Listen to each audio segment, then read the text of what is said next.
Can everyone hear me? I've got one of those voices, I'm told, that's far too loud. So Richard and Caitlin, our job, like everyone else's job today, is to talk through what the MoD does, in my case, in Caitlin's case, and the opportunities for project delivery folks in the MoD. And that's just one picture of the sort of people that we serve in our project delivery world in the military defence. I'm clearly delighted with something that we've just done. So anyway, a little bit about what the MoD is and how we think about our work and where we're located. And I think I'll just talk to this slide, skip the next slide, and then hand over to Caitlin and maximise the opportunity for discussion.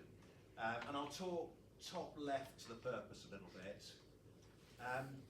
If you'll entertain it, I'll talk about myself a little bit as an example of what the MoD does, because I've been in the MoD I joined in 1986, this is my 40th year. So I can talk about the sort of things that I've got involved in, largely serving the armed forces. And then your geographical locations you can see for yourself. And then Caitlin will tell you what it really feels like to be in the MoD.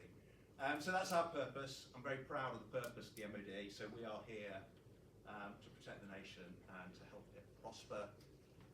And for those of us involved in project delivery in the military defence, that's principally about making sure that the armed forces have got what they need to do the difficult job that they're being asked to do. We do other projects as well to help ourselves with that work, so improving our processes, our culture, our skills, our methods. But clearly it's principally our world of project delivery is about serving the armed forces, giving them what they need. We are part of a very important alliance, so we protect the nation through our role in NATO. That's one of the most successful alliances. We've been through a purple patch with that alliance in terms of peace and stability over the last 80 years. But as you'll all recognise, that is changing.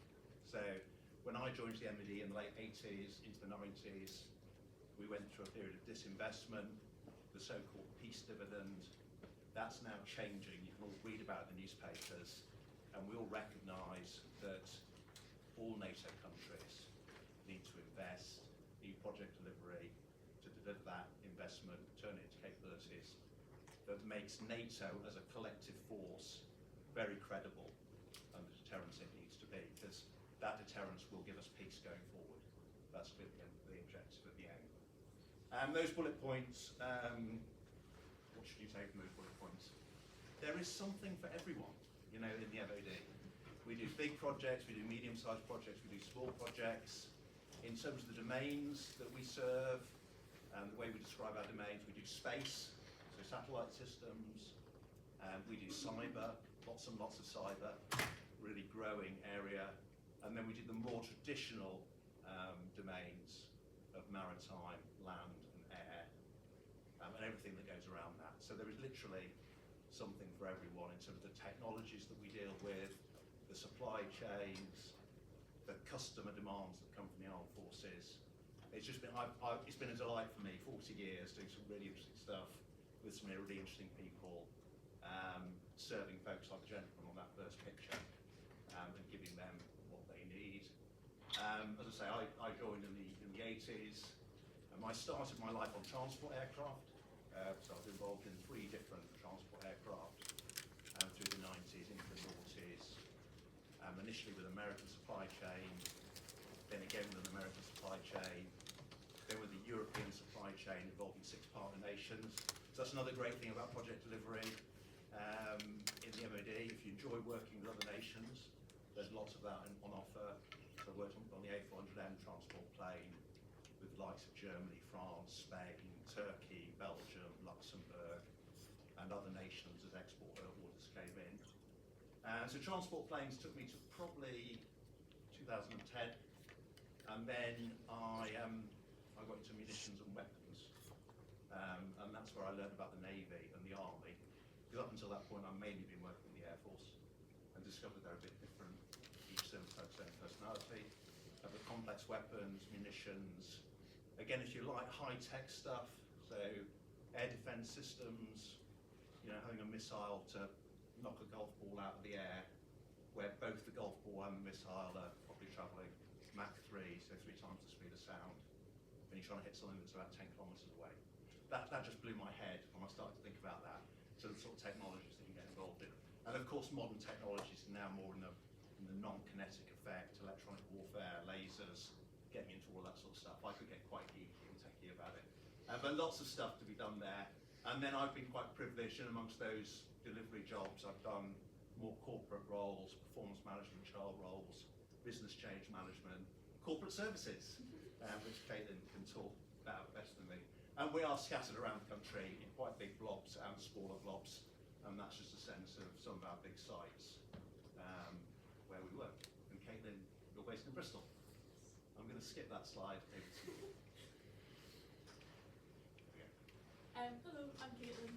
I work in probably the least defensive defence programme ever. I work in operational finance. So I work in a PMO that supports finance transformation for defence. So What's a PMO? Programme Management Office. So I work on Journey to the Cloud, finance under corporate services modernisation. So lots more acronyms, J2C for CSM.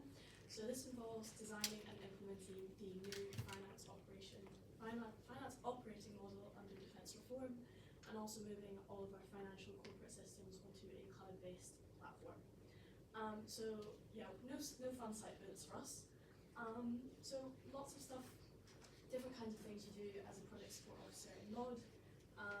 Things that I've been working mostly on are RAID, which is risks, assumptions, issues, dependencies for our programme, and programme plans. So recently we've been doing a lot of planning sessions with our stakeholders, finding out what it is that when they're doing, what they're doing, when they're doing it, who's doing it, all the dependencies that go between that, and putting that all into one document so that it's easy to understand and easy to follow. Other things that I've done include governance support, so secretariat for lots of different boards. So part of that has been working directly with Director General boards. So that's SES3, so quite high up, just underneath the Permanent Secretary, doing the secretariat stuff for that. And just general support where needed across the programme.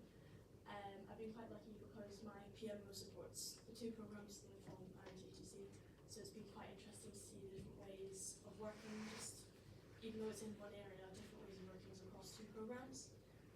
MoD as a whole has lots of different support for fast streamers, so we've got the MoD Fast Stream Network, which has lots of different sessions. They run socials, they put events on for us, they've got speaker sessions quite frequently as well. At the moment they're running one every week for May. Within MoD you get access to all of their own learning offerings, so they've got their own, you get civil service learning, we also have the MoD Defence Learning Environment. So you can get access to any kind of project delivery training through that, or anything else that you're interested in.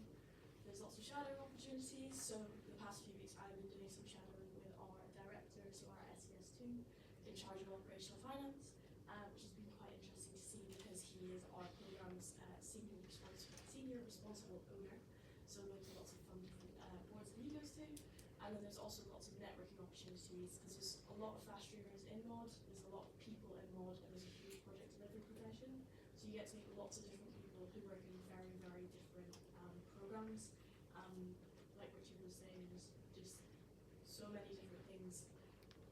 Each area within MoD has a completely different way of doing things, like corporate services, just everything is very different.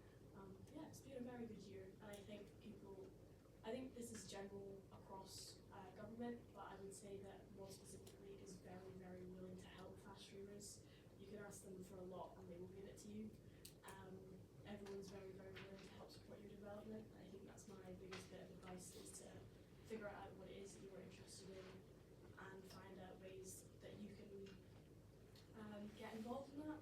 So if it's the smallest things like offering to support and do the secretariat for a board that you're interested in, people will quite often just let you do it because they're committed to your development as just as much as you are. Yeah. Actually, if I can just add to that, because in my excitement earlier, I forgot to say what I do nowadays. Oh, Richard. So I should just say a little bit about that. I've talked about my CV up until the job I'm now doing. So the job I'm now doing, the title is Director National Armaments Portfolio Office. I won't bore you with all of the detail, but a big part of that job is about strengthening the MoD project delivery function and profession. I get the privilege of now doing that, spearheaded by NISTA with a whole load of other government departments, but then into the MoD. And it's great to be here today because in terms of our thinking on how we strengthen the project delivery profession, of course the fast stream is a really important part of that in terms of how we attract talent and make the most of your talent and develop your talent. So again, great to be here today. Good, and it's lovely to have you. And just in terms of MoD, I think it's important to know, so we have about 22,000 project professionals who class project delivery as their primary profession across government. A significant proportion of that, and I mean significant, is within MoD, because they are the biggest deliverer of projects and programmes across government. So one department is responsible for a significant proportion of the programmes, for example, on GMPP. So in terms of representation, MoD, for its size, punches above its weight in terms of the number of PD people they have within the department. So I think we've got a PD family of about 7,000 people, Yeah. so about a third of your total number. Yeah. And in GMPP terms, we're now about 20 of 100, so 20%. 20 of 86? Sorry? Is it now 86? Of 86, Yeah. so nearly 25%. That's what I mean, you punch well above your weight. Right, time for probably one or two questions. One here, right down the front. Oh, there you go.